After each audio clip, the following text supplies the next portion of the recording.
এজন্য তো অব্যাহতভাবে চোখের সামনে ছেলেটা চরিত্রহীন হয়ে যাচ্ছে, লম্পট হয়ে যাচ্ছে, এক ওয়াক্ত নামাজ পড়ে না, কেউ তারে ডাকে না।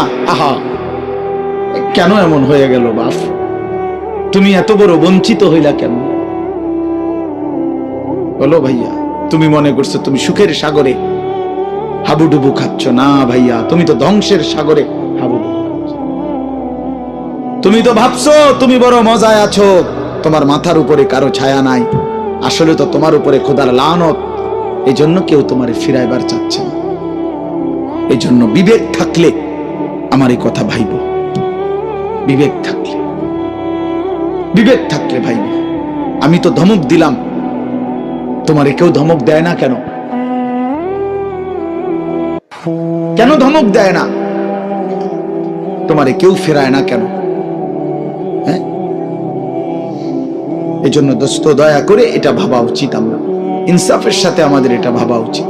আমরা যদি এটা ভাবি, আমাদের জীবন সুন্দর হবে। এই কথাটাই আমি শুরু করছিলাম। আল কাইয়িসু মান দানা নাফসাহু, নবীজি বলছেন সে বুদ্ধিমান যে নিজের হিসাব করে।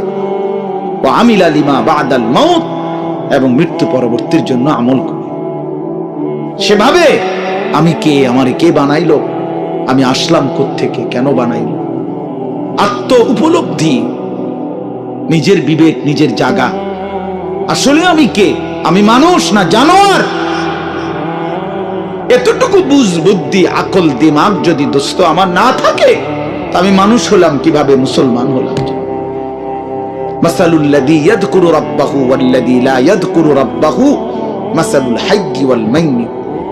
নবীজি বলছেন যে আল্লাহকে স্মরণ করে আর যে করে না, এই দুইজনের মধ্যে উদাহরণ হলো একজন জীবিত, একজন মৃত। নাফরমান মুর্দা, ঈমানদার জীবিত। রাসূলুল্লাহ সাল্লাল্লাহু আলাইহি ওয়াসাল্লাম বলছেন, ইন্নাল্লাযী লাইসা ফি জাওফিহি শাইউম মিনাল কুরআন কাল বাইতিল খারিব।